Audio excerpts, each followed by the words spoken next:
Thank you so much for coming out on a Saturday afternoon. My name is Jenelle Riley. I am the Associate Features Editor at Variety. If you're impressed by that, you are going to love the people we have here today. I want to very quickly introduce the amazing cast in this ensemble and the director who brought it all together. First, an actress of stage and screen. She's a 2-time Emmy nominee, delivers a remarkable performance as Mistress Epps, Sarah Paulson.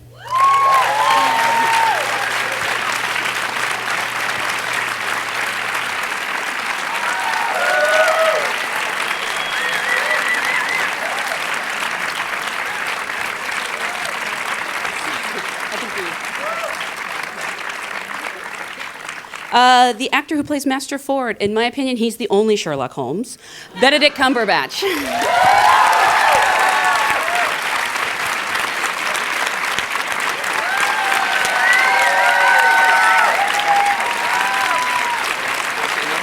Sure. He gets to sit next to you, huh? I get it. He said, "Can I sit here?" And I was like, interesting. I wasn't told what to do. Do you want me to sit there? No, you're good. Stay where you are. All right, I'm here. An actor who consistently delivers remarkable performances and yet has somehow topped himself in the role of Edwin Epps, Michael Fassbender.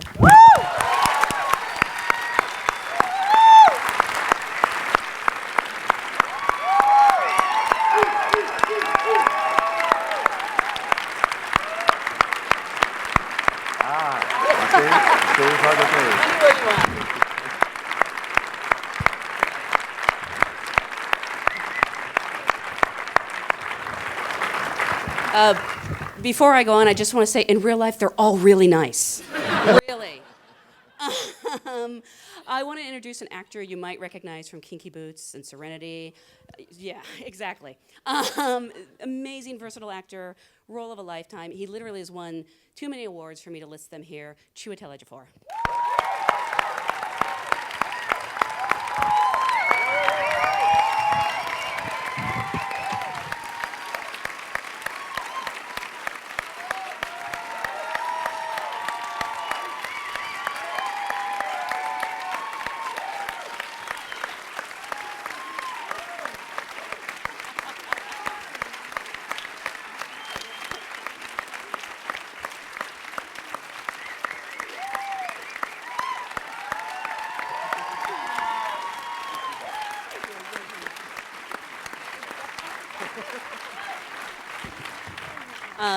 Is Lupita here or on her way?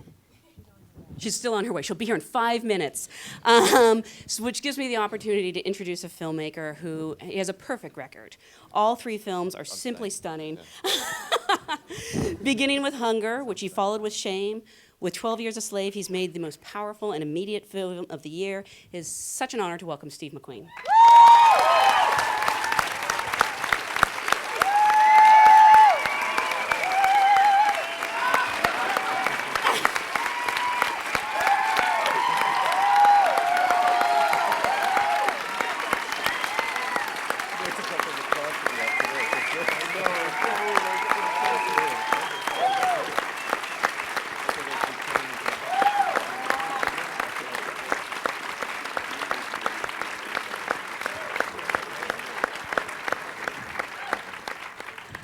Lupita will be joining us as soon as she gets here. Thank you guys so much for being here today. Congratulations on a beautiful movie. Michael and Chiwetel, can you guys start by hugging? It would really help me. Thank you. God, I needed that. This is a SAG audience, and I actually want to start by asking the actors, how did you get your SAG card? Sarah's the only one from here, so I know she has one. From here? Well, from Los America. Angeles? Oh, from America. That is true. That is true. I got my SAG card in 1994 doing an episode of Law & Order, which is a rite of passage for any American actor, I think, or any actor of any kind. It was called Family Values, and I didn't know when you were on film that you were allowed to move your body with your head, so everything I did, I sort of moved like I had a neck brace on and had been in a car accident because I didn't know that you were allowed to use your body. It was a weird thing.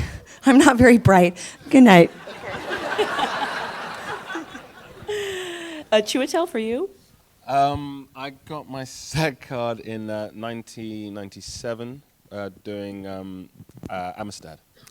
1990.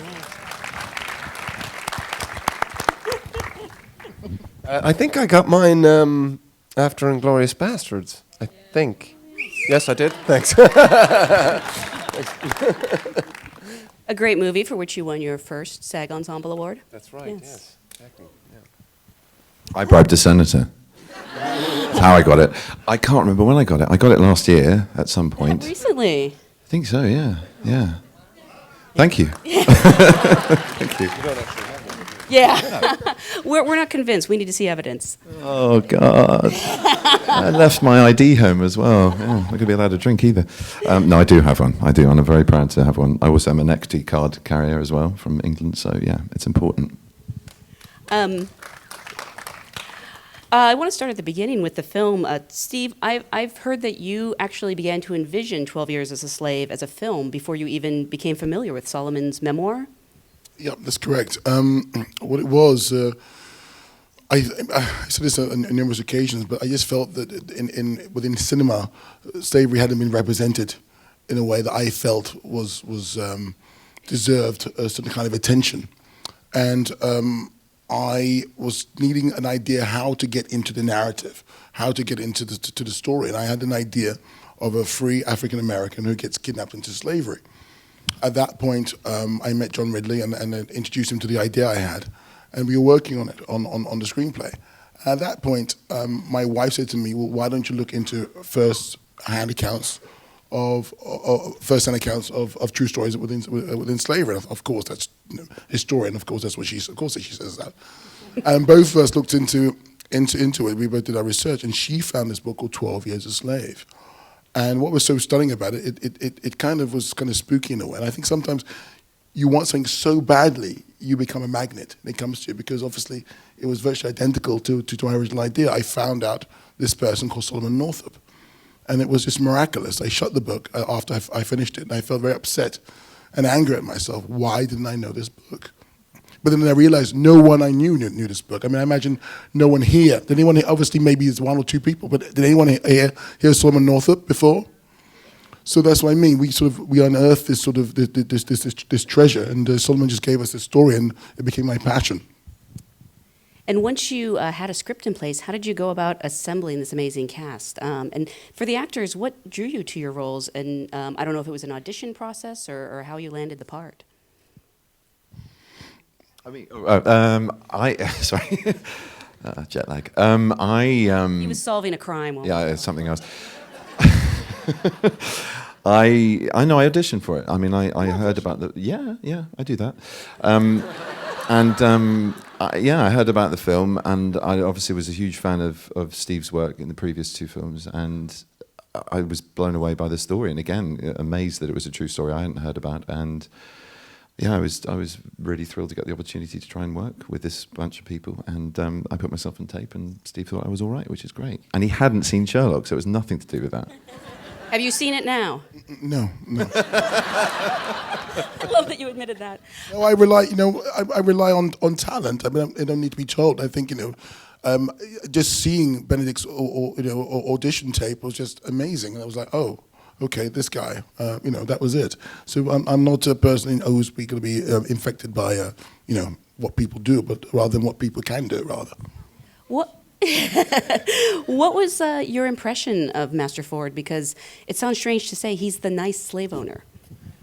I don't think there's any such thing, really. Thank you. I think he's morally incredibly bankrupt. He has self-knowledge. He's a Christian man, and he does anything but practice the word of God that he preaches. He's a real moral hypocrite. So I think he's a lot worse than a lot of people give him credit for. But I understand that there is a compromise and a bind because of his family and what he's responsible for and the trouble that his relationship with Solomon gets him into. But, he's a bad businessman. He's got himself into debt. And for that, he uses a human being to become solvent again. And that's unforgivable. To preach the word of God, one of the central tenets is that all men are equal in the eyes of God. And then to own people, that's the complete contradiction. So I don't know. I don't think he's such a good guy. I know what you mean.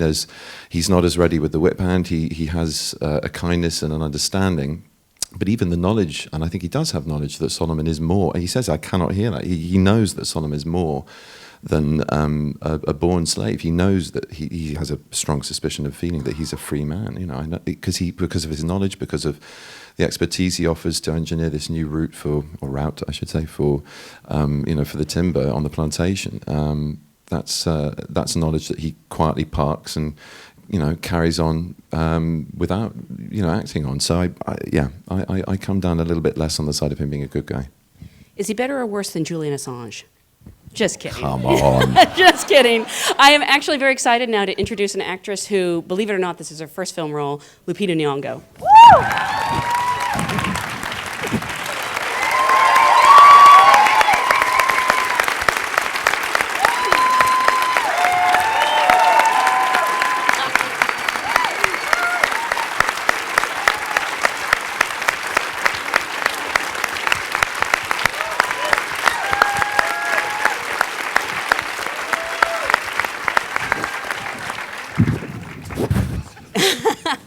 Thank you so much for joining us. I'll let them catch up. And no. We were just talking about how the roles came to the actors. And Michael, obviously, this is your third collaboration with Steve. I'm assuming you didn't have to audition. No, but I didn't ever presume that, that there was going to be a part there for me. I read the script. Steve had mentioned what he was sort of thinking of working on the next project. I'm not sure when, maybe when we were doing press for Shame or something like that. But when I did get the script, he sent it to me. I remember just sort of the conversation that followed was, that I loved the script and that it was such an amazing, powerful, and important story. And I just said, I'd just love to play anything in it, any part. I was hoping that I would get the opportunity to play Epps, but I never once presumed that was going to be the case. I just wanted to be a part of it, whether it was 1 day or 2 days or whatever. Obviously, the character is a pretty vile person, but actors say you have to find something to like about your character, some way in. How did you feel about playing Epps? How did you feel about him as a person? I don't think you necessarily have to like the person. I think just try and understand is the sort of entrance into the, to try and sort of bring a human being on screen or on stage or whatever it is, and that's the important thing, that he is a human being. We're all human beings. We all have the capability of doing great things, both positive and negative. And I just wanted to make sure that it was a human being and not some, villainous character that was two-dimensional or one-dimensional, and that the audience would have that luxury of keeping him at arm's length away, and that he's some sort of, clear-cut monster. I thought if I could even just get for, even if it was for a fraction of a second, that an audience member might recognize something in themselves, that it's more powerful, because this story is about all of us, and it's easy for us to sit here now and go, well, I wouldn't have done that, and I wouldn't have been that person, and I would have never let that happen.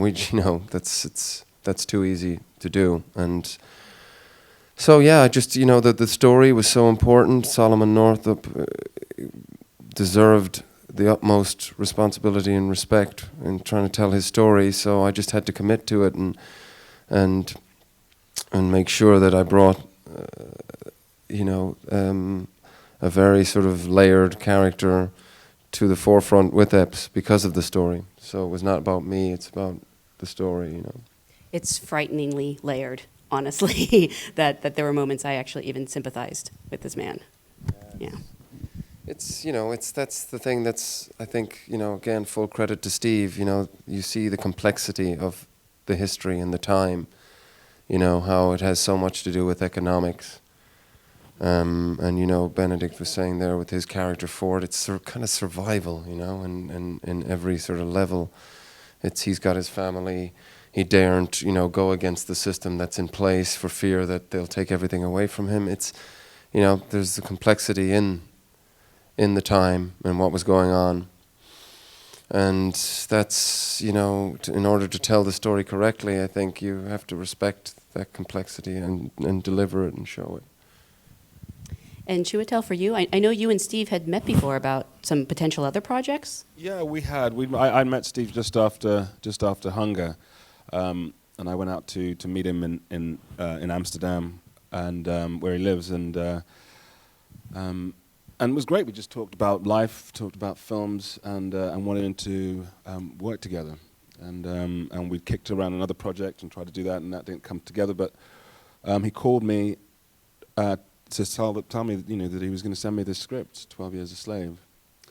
And I read it, and I just thought it was extraordinary. It's an amazing story. Like Steve, like most people here, I'd never heard of Solomon Northup. I was surprised at that. I thought that Steve and John Ridley must have done a very seismic rewrite on the book. Otherwise, I would have heard about the guy.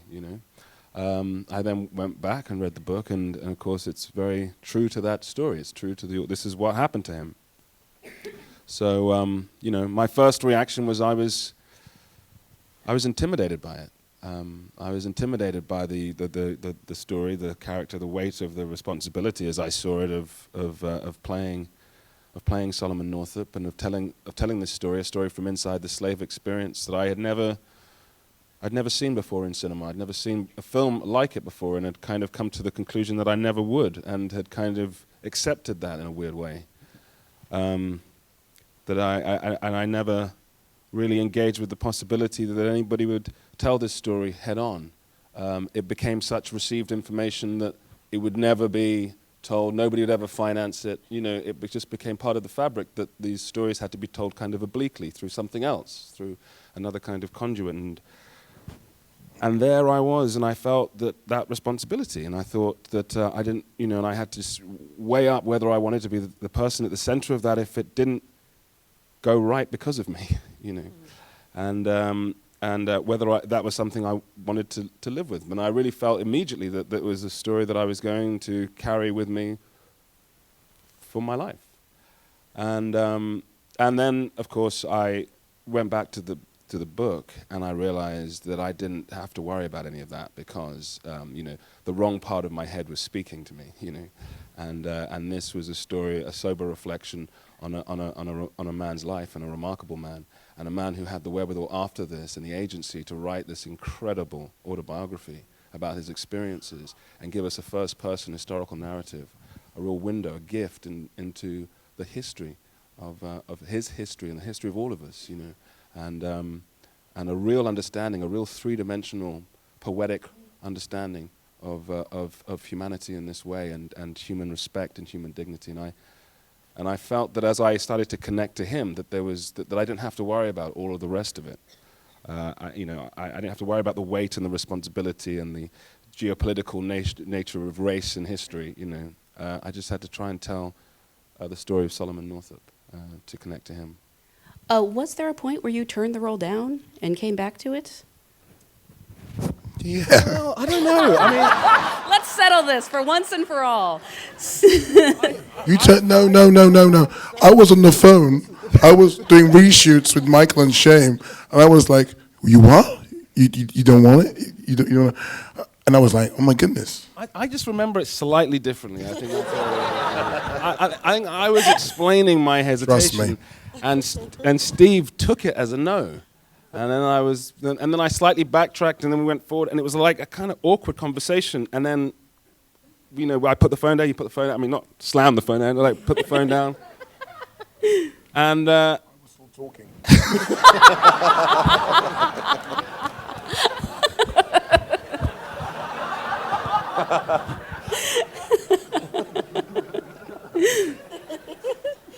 But in your mind, you were still thinking it in through. my mind, it was still an ongoing process that I had paused, briefly.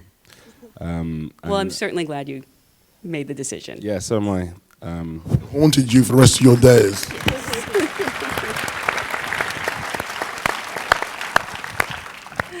Lupita, for you, you were still in school when this came your way, weren't you? Yes. I was at the Yale School of Drama, and I was just about to graduate. So it was finally the time when we could audition for, professional work. And my manager saw the script for another client of hers, Garrett Dillahunt, who plays Armsby in the movie. And she saw the role of Patsy and thought I'd be good for it. So we put me on tape in New York, and I auditioned a total of 3 times in 3 different states, the last one being with Steve down in Louisiana. And Steve, I understand you saw over 1,000 women for this role? Yes, over 1,000 women. Yeah, I mean, it was like as I said before, hunting for Scarlett O'Hara, and we found this beautiful, fantastic genius of an artist, Lupita Nyong'o. It was amazing.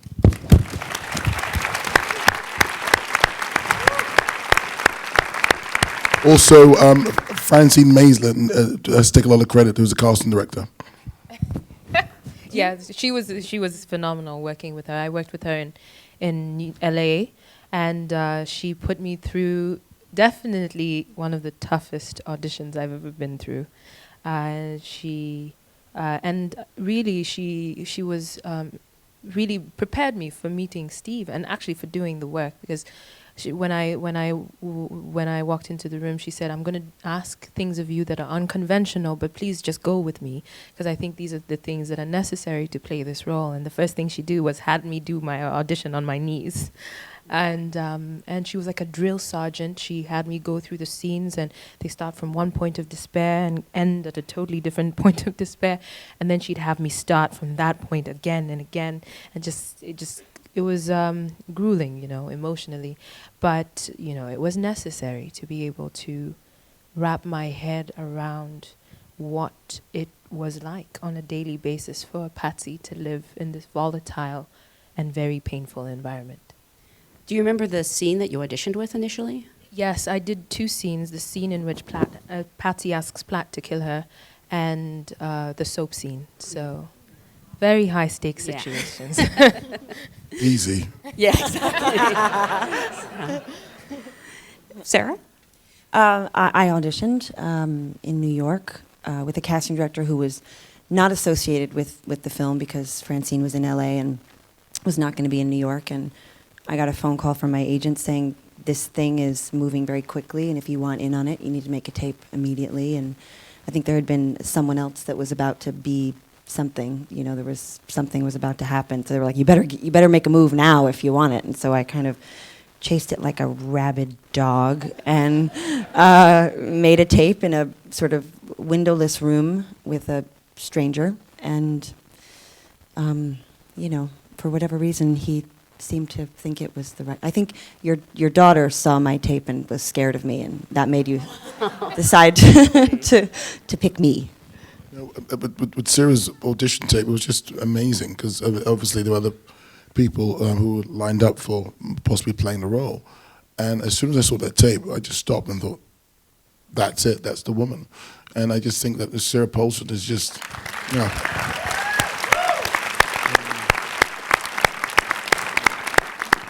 as far as I'm concerned, she's the Betty Davis of now. She's such a broad, courageous and tough, and she only gets better. Each take after take after take has got better and better and better. And I was like, wow, when you got that feeling, and it's genius working with you. Amazing.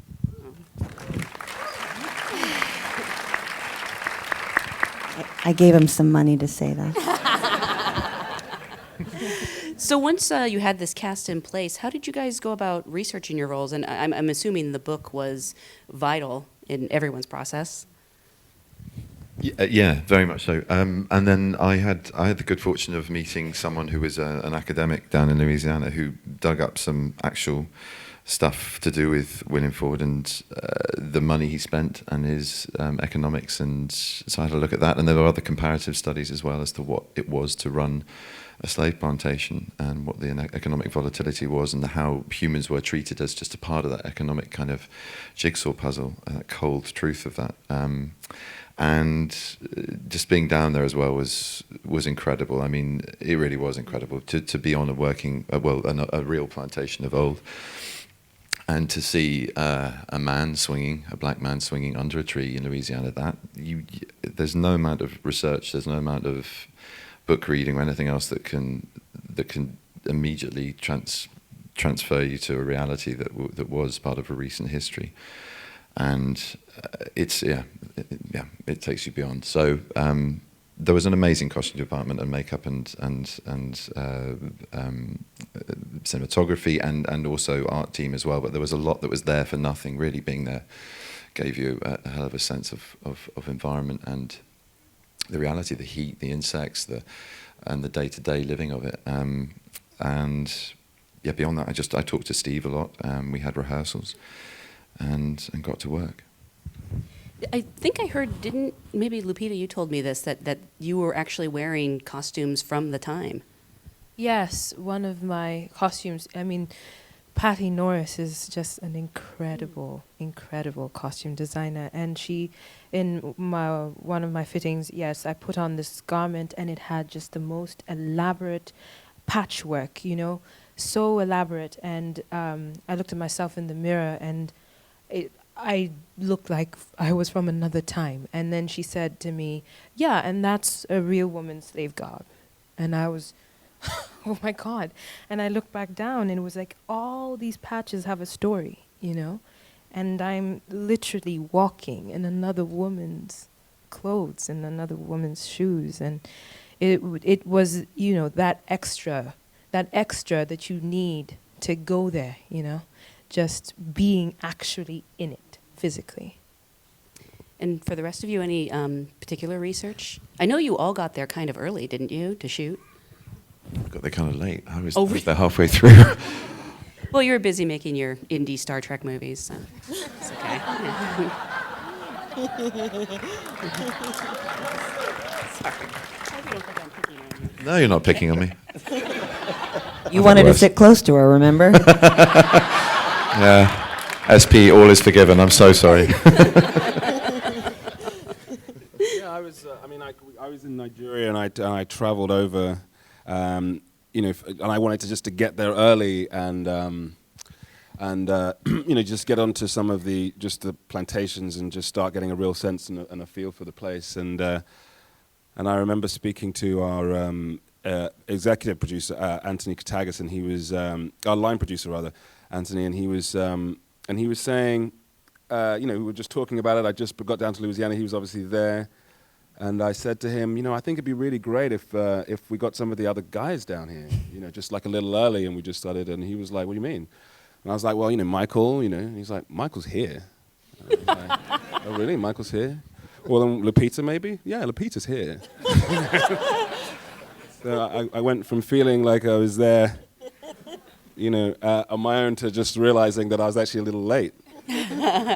And it just gave us a chance, getting there a bit early, just gave us a chance to get to know the place and get a feel for Louisiana. I mean, it really is an amazing place, and obviously the extraordinary history, but just the look of it and the feel of it, and the nature of those plantations, and the sense of just dancing with ghosts, and the very realness of all of those areas and those places, and really finding and trying to find all the distinctive differences that you can only really get out of a first-person historical narrative. The really understanding what all the differences are between the different kinds of labor that is going on, and the difference between picking cotton or cutting timber or cutting sugarcane, and why those plantations are different because of the physical work that is going on, and that affects the psychology and the heat. 108 degrees on our first day out in this plantation picking cotton, hours on end, and the first time of really realizing what this work was, what this labor was, how grueling this labor was, how damaging psychologically it is just to be out there doing this day in, day out for so many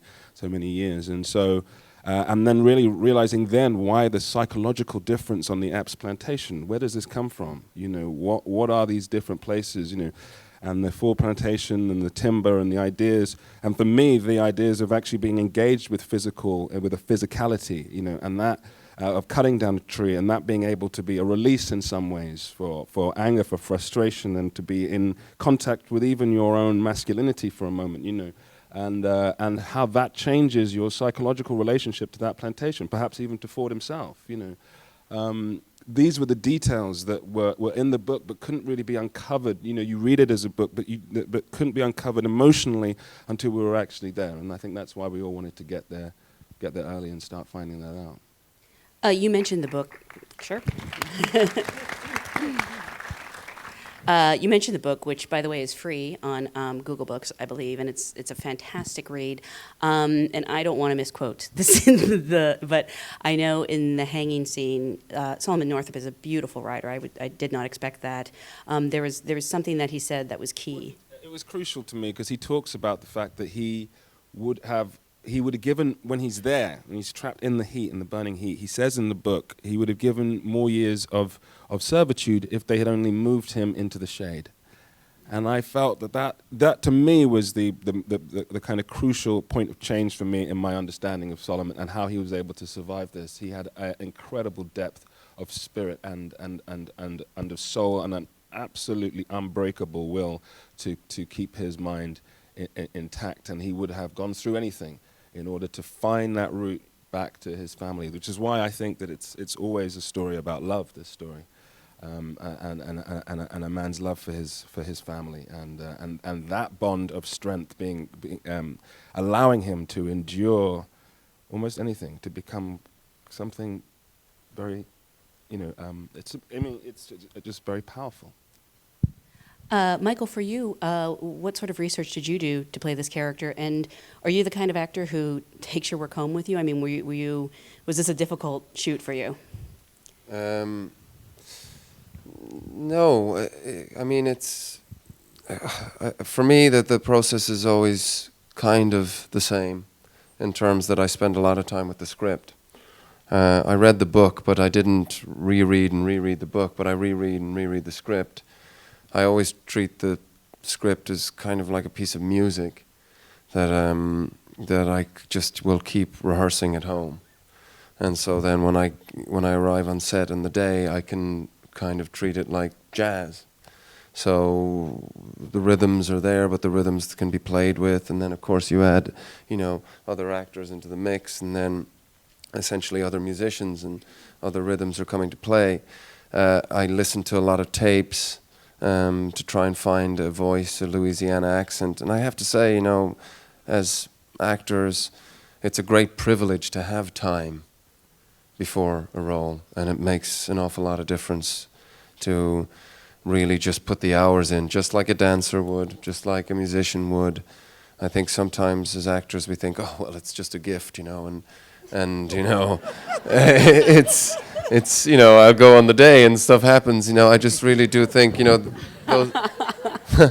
those other art or art disciplines, people put the hours in, and it's required, I think, in this medium as well. And so I just spent a lot of time with the script. I spent a lot of time working with the tapes and the accent tapes, and just trying to understand all the elements of the character. I always write a list of all the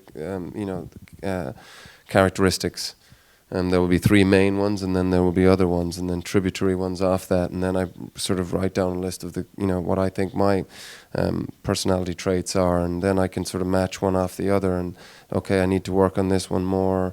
This one is already there, and then try and find, the very sort of, technical terms, the activities that I'm trying to do within the scenes and how I go about them, objectives. And then it's just rereading the script. Really, that's kind of always the same. I do that. Do you remember the first time you met Chiwetel when you knew you were doing the movie? Because he does. The Biffers. Oh, okay. Was it the Biffers? I don't know what happened. I mean, was it bad? So we were at the British Independent Film Awards, and I hadn't met Michael before. I mean, we may have bumped into each other in an airport in South Africa, I think you were saying once. Yes, we did. Yes, that's what I was thinking. Yeah, down in Cape Town. But I never really talked to him, and I had no real contact with him, and so no real love. So, Really one time. so I got there. I mean, I was obviously familiar with the script and the book and everything by this point. And Steve said to me, so I went to say hello to Steve. Steve, Michael just won, I think, for Shame. You.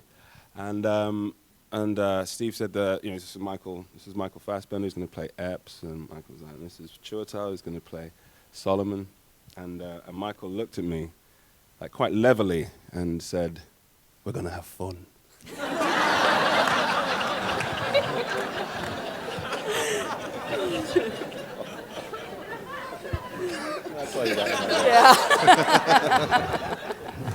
We did. We went paintballing. I heard that you guys all hung out on set and you My went. dad paintball? goes to you. We were paintballing, remember? And he turned around to you and he went, "Cover me." I believe Chiwetel said you're a terror on the paintball field. Yeah, I remember. I came out worse though. I had like it's what looked like hickeys all the way up my sort of. From my neck all the way up to my forehead. I was sort of, one guy drew blood because, you know, some people can take it really serious. They've got their own equipment and everything. And I remember I was shot at point blank range by this guy. He just came around the corner. I was like, and I just, I remember it just going white and just hearing, and I was like, anyway, yeah. And for the ladies, I know, Lupita, you have an amazing story about the research you do and the dolls you ended up making. Oh, yes. So, yeah, I think obviously the script and the autobiography were the cornerstone of my work. Patsy seemed to have left a very indelible mark on Solomon for him because he wrote very specifically about her. And I got a lot of good clues as to who she was. But other than that, one of the things that I did was I went to the Blacks in Wax Museum in Baltimore, and I walked in, and the very first thing that met my eye was 500 pounds of cotton. And that's what Patsy picked every day. And I stood there, and it was taller than me, and it was thicker than me, and it was wider than me. And I was just met with her loftiness right there. And, you know, it was so important for me to see it physically to understand how lofty this woman was. Because cotton is so light, you know. And other work, you know, to find specific vocal posture and all that. But about a week before we started filming, I was daydreaming in my hotel room about what Patsy could have done with those nimble fingers that picked 500 pounds of cotton. What else she could have done to perhaps bring her some sort of comfort. Because she seemed to me to have something artistic about her. And I remembered that Epps grew corn on his plantation. So it occurred to me, oh, what if she made crafts out of corn husk?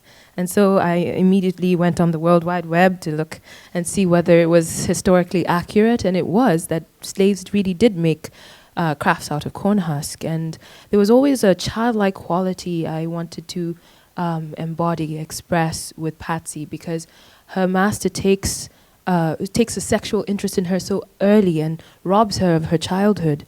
And so I thought, oh, wouldn't it be nice for her to make corn husk dolls for the children on the plantation? And I was so excited about it, and it was really just going to be my secret. I was just going to know that's what happens on Sundays. But the next day, I was talking to Steve. We met up and we were talking. And one of the wonderful things about working with Steve is that in these sessions of just discussion, he asks questions rather than like prescribing to you what he's thinking and stuff. So he asked me just, what I was thinking, and I offered it up to him. And he loved the idea and immediately got the art department to supply me with corn husk, and I got to work making those dolls. And in the way that he uses the corn husk doll making, it's an externalization of the part of Patsy that couldn't be enslaved, And what I learned from playing this role and from visiting this time is that freedom is a human instinct, that you don't have to be born free to know what it is and to want it and desire it.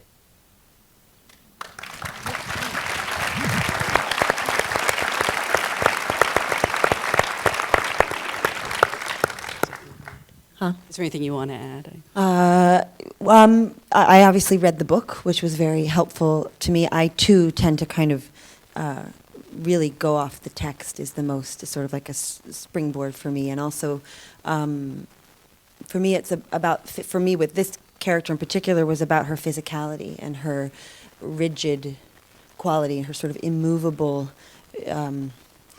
I believe there was a lot going on underneath and behind that, but there was Steve came up with an image that was very, very helpful to me, which is that she was like a doll, a figurine on top of a cake, you know, and that and he was always like chin up, you know. There was like and it made me just physically. I held my body in a different way. The corset helped, obviously, but it kind of also, you know, it was, as Chiwetel was saying, it was so oppressively hot. But I don't think Mistress Epps was one to ever kind of find herself doing any kind of work of any kind at all. So I would often sort of take to, you know, the inside of the Felicity plantation, I think was sort of where we were the most for the Epps plantation. But I didn't really spend a lot of time hanging outside on the porch. I would go inside. And the house was completely empty and hollowed out and all of that. But yeah, for me it was more of a physical thing that I tried to. That was something that you know, occurred to me as well when we were sort of filming. You know, the idea that obviously you have the slaves that are working like and toiling in this heat, and it's like not a sort of minute for themselves to spare. And then you have the plantation owners bored, you know, and it's almost like fermenting in their own madness. Well, certainly Epps. And well, how, you know, what do they do to fill in the day? And that was something that was a very powerful thing, you know, the sort of almost like, you know, idle hands or the devil's hands. And I kind of thought, you know, with Epps sort of, you know, drinking and just sort of saturating in his own sort of, you know, psychotic behavior. It was the hours, what to do with the hours. And it was it's kind of interesting also the fact that he always wanted to be with the slaves. Even on their day off, you know, he's going into their quarters and rousing them up out of their beds and getting them to come into the house. It was a very strange relationship that he had, and this sort of almost like needing to be with them all the time. I thought that was something that really stuck out from the script with me, that he had this dependency on them, obviously beyond the economic dependency, this sort of emotional dependency. This movie looks so beautiful and it is so epic in scope. I'm kind of shocked to understand that the budget was not that high. And can you speak to the budget and how many shooting days you had? We had 35 shooting days, and we shot it on one camera. Everyone, I'm so happy. Yeah, no, I didn't know that. Yeah, I mean, I'm happy because I don't know what that means, because I never, you know, just do stuff. You know, you shoot it and make decisions. But I mean, it's one of those things where what I'm most grateful for, I mean, we had to talk about the actors, is that I was sort of working with the best actors for the job. I mean, it was just amazing to immerse yourself with that kind of talent, this talent. And I've never actually wanted to work with actors. I always wanted to work with artists, and that's what I've got here, artists, because you know. Amazing, truly amazing, enriching. Just, you know, it was just, you know, you got high off it. You really got high off it. I know, Lupita, for you, this being your first film, that it would be intimidating working with these actors for anyone, but for someone making their first movie, when was the moment you sort of realized, you know, you belong there? Yeah. Yeah. You know, it's. Yeah, it was very intimidating to know that these were the people I was going to be playing with. And every single day before I got to Louisiana, I was so sure that Steve was going to call me and tell me he dialed the wrong number and that, you know, and that I actually was not going to be a part of the movie. But, you know, one of the reasons why I sought training was to be able to understand my instrument and to, you know, look in the dark corners. And one of the dark corners is self-doubt. And so from my training, I learned that I had to get comfortable in my discomfort, that it's rarely comfortable for an actor to do anything. Because just when you're becoming an expert at a role, you have to finish it and start again, and, you know, and with the same kind of ignorance and curiosity as the last one begun. And that was helpful. But also, when I got to Louisiana, we had our first rehearsal. And after my scene, after I went through a scene with Michael, he turned to me and said, "You are my peer." And it was just, whew. So, you know.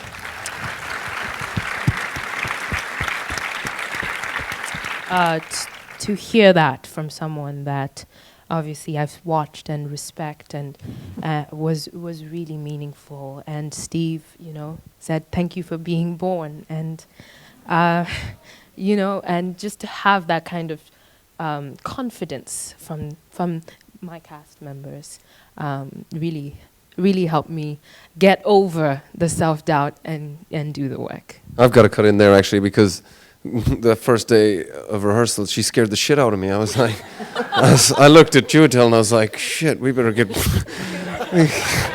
we better get busy, you know, because, you know, it was quite a thing to see Lupita sort of arrive with this fantastic hunger, you know, and somebody coming from school and that freshness and enthusiasm that. Just, you know, young sort of professionals have, and young sort of artists. It was like, it just really kind of energized me even more, and just thought, God, this is something that you always have to keep alive. And it was just so beautiful to watch, you know, that courage, and sort of she just sort of went for it, you know, straight up. And it kind of made me think, God, I better start, you know, I've got to come with the same sort of, you know, commitment to these rehearsals. It was pretty impressive. I'm so sorry I have gone on for so long. I want to try and squeeze in like a couple quick audience questions. If you have one, raise your hand. Sure, right here. Question about the mental preparation for the film. I mean, I think we were a family of filmmakers, from catering to makeup, electricians, cameramen, soundmen. I mean, it was just a family. So therefore, this whole idea of these scenes being tough, they were. But because we were together as a family of filmmakers, it was something which was a cathartic in a way to do.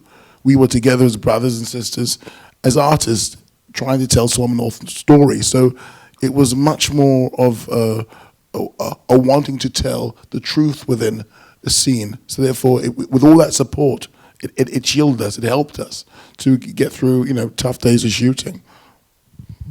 Yeah, I think we were all just deeply passionate about telling Solomon Northup's story, and wanting to tell that story, and feeling how much it deserved to be told, and I think everybody came to it with that sense of a kind of complete, kind of 100% commitment, and so the set was just a very kind of, the focus on set was just a sort of heightened buzz, and it was, I think we were prepared to do absolutely anything to tell this story, and I think that was the only way to do it. And I also think, you know, to add there is the importance of giving whatever you can to the other actor is essential, because it's like you're only as good as that other person standing opposite you, and I think that was definitely there here. Each of us was trying our best to make sure that the other person was doing their best, as well as, you know, as it being a sort of a selfish endeavor. It was, you know, I really felt that was so palpable, that sort of, again, going back to what Steve said, that sort of family unit, looking out for each other, was powerful. Well, again, it is a flawless cast in every single role. Thank you guys so much for such a beautiful film, for being here today.